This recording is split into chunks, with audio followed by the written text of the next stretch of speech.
이 방송은 짧게 한 작품에 대한 리뷰만 듣고 싶은 분들을 위한 요약본입니다. 전체 방송에는 더 풍성한 내용이 담겨 있으니까요. 책플릭스 채널을 확인해 주세요. 과연 우리가 성매매에 대해서 어떻게 알고 있나? 제가 이제 작년에 읽었던 책 중에 제일 이 부분에 대해서 좀 크게 느낄 수 있었던, 잘 알게 됐던 책이 있어가지고 한번 추천을 해보려고 합니다. 제목은 Paid For예요. 성매매를 지나온 나의 여정이라는 부제가 붙어 있고요. 레이첼 모렌이라는 페미니스트 활동가가 쓴 책인데, 이분은 15살부터 7년간 성판매 여성으로 일한 경험이 있어요. 아일랜드에서. 그 아일랜드 상황이긴 하지만 한국이랑 거의 비슷한 부분들도 분명히 있더라고요. 그래서 네. 이 당시의 경험과 또 성매매를 벗어난 이후의 삶에 대해서 이제 쭉 쓰신 책인데, 뭐 내용들은 다 그래요. 처음 성매매를 시작한 날이 언제였을까? 그리고 뭔가 그 성매매로 들어가게 됐을 때 심리 상태라든가 자기의 어떤 경제적인 환경, 가족 환경 이런 것들도 있고, 좀 무엇보다 성매매라고 하면은 야, 좋아서 하는 거 아니야? 그 사람들도 그냥 편하니까 하는 거지. 혹은 성매매 상황에서는 주도권은 그 성판매한 여성들이 가지고 있는 거 아니야? 라는 생각을 신화라고 표현을 해요. 그게 왜? 신화? 그게 그러니까 잘못된, 그러니까 뭔가 판타지라는 거죠. 음. 그런 것들이 어째서 그럴 수 없는지. 혹은 뭐 성매매를 아예 합법화하면 되는 거 아니야? 이런 얘기도 나오잖아요.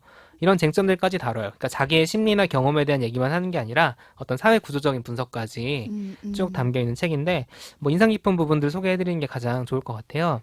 자, 읽어보겠습니다.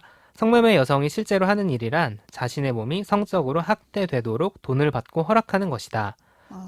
성학대와 관련된 모든 부정적인 느낌들을 겪지만 본인이 수용했기에 사실상 스스로에게 재갈을 물리고야 말았다. 그러니까 이 부분이, 그러니까 그 딜레마 상황인 거죠. 그러니까 성매매라는 상황에 자기가 노출되는 것이 기분이 아무리 나쁘고 불쾌하더라도 네가 자발적으로 한 거 아니야? 그러니까 라는 그 상황이 있기 때문에 그게 자신의 표현할 권리를 막아버린다. 오히려 라는, 스스로 그것도 그렇죠. 그래서 뭐라고 하면 사실상 스스로에게 재갈을 물리고야 말았다.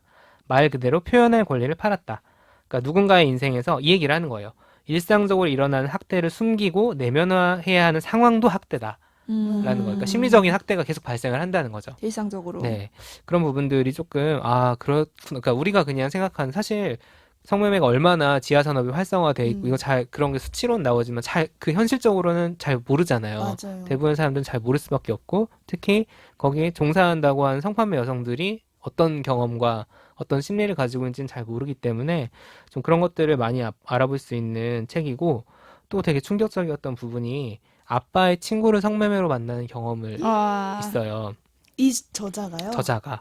그러니까 이게 저 되게, 누군지 성 구매자가 될 수 예, 있다라는 얘기죠. 그렇죠. 근데 그게 굉장히 성매매의 본질과 관련이 있는 게, 읽어볼게요. 내게 최악의 부분은 그가 아빠를 알았다는 사실이었다.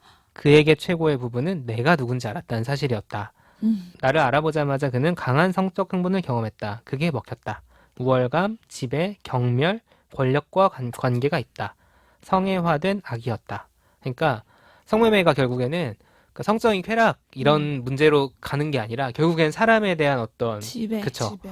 권력, 통제. 경멸, 그게 같이 온다는 거예요. 아. 같이 오는 것이고, 엠번방 사건에서도 지금 피해자들이 신상이 공개가 많이 될수록 그러니까요. 더 뭔가 사람들이 수요가 있었다는 거잖아요. 네. 그러니까 이런 것들을 보면은 성매매는 어떤, 야, 성욕은 되게 인간의 되게 뭔가 자연스러운 욕구야. 그런 것에 대한 그렇게 접근할 수 없다는 거죠.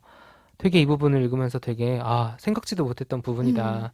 그러니까 뭐 말로는 들었죠. 뭐 저도 이제 일을 시사 프로그램 하다 보니까 뭐 기사로 접하고 인터뷰도 보고 했지만, 되게 이렇게 내면까지 들어가서 실제 자기의 그거를 언어로 잘 표현을 해준 그러게요. 책이기 때문에 우리는 성매매에 대해서 과연 얼마나 알고 있는가, 되게 거의 모른 채로, 실상을 잘 모르는 채로 쉽게 논평하고 있는 건 아닌지, 또 이 드라마에서도 개인적으로 저는 성매매가 너무 평면적으로 그려지고 있는 거 아닌가 맞아요. 제 라는 생각을 생각에도. 했거든요. 그래서 한번 꼭들 읽어보셨으면 좋겠고, 아일랜드 얘기니까 한국이랑 너무 다르지 않냐 이런 생각 드시는 분들 있을 수가 있어요. 근데 구조적으로 비슷한 부분은 분명히 있고, 그런 분들을 위해서는 한국인 저자가 똑같이 같은 맥락에서 쓴 책이 있습니다. 이것도 작년에 나온 책이에요. 네. 봄날 작가, 이분은 가명을 쓰신 거죠. 길 하나 건너면 벼랑 끝. 성매매라는 착취와 폭력에서 살아남은 한 여성의 용감한 기록이라는 책이 있습니다. 작년에 비슷하네요. 나왔어요. 스타일 작가님. 네. 그래서 18살에 성매매 업소에 유입돼서 20여 년의 시간에 걸쳐서 그 업소에서 빠져나오기까지 증언이에요. 이 책도 되게 좋은 것 같아서 같이 한번 읽어보시면 어떨까라는 생각이 들었습니다. 제목이 paid for라고 해서 무슨 paid for가 생각해봤더니 영어의 paid for라는 페이드 뜻이군요. 그래서 포예요. 예. 그 지불하는 뒤에가 거예요. 무엇에 이제, 대해 지불한 건가. 뭐에 대한 대가를 내가 지금 돈으로 받은 건가에 대해서 약간 생각해보게 된 것 같아요. 단순히 성욕을 풀어주는 것 이상으로 어떤 이 사람의 인격이나 인생에 대해서 뭐 돈을 받은 대가로 난 뭐를 이렇게 내주고 그렇죠. 있는가를 이렇게 질문을 던지는 책인 것 같네요. 그리고 한 챕터 한 챕터가 되게 짧아요. 그러니까 아. 이게 조금 뭔가 되게 어려운 책이라고 생각할 수 있지만 한 주제별로 이렇게 되게 글도 되게 좋은 그 문장으로 쓰셔가지고 잘 읽히고 그러니까 소화시키는데 시간이 좀 걸리죠. 전혀 몰랐던 것이고 되게 깊이 있게 내려가시기 때문에 한번 이렇게 사두시고 옆에서 한 장씩 한 장씩 읽어보시는 것도 좋을 것 같아요. 책플릭스.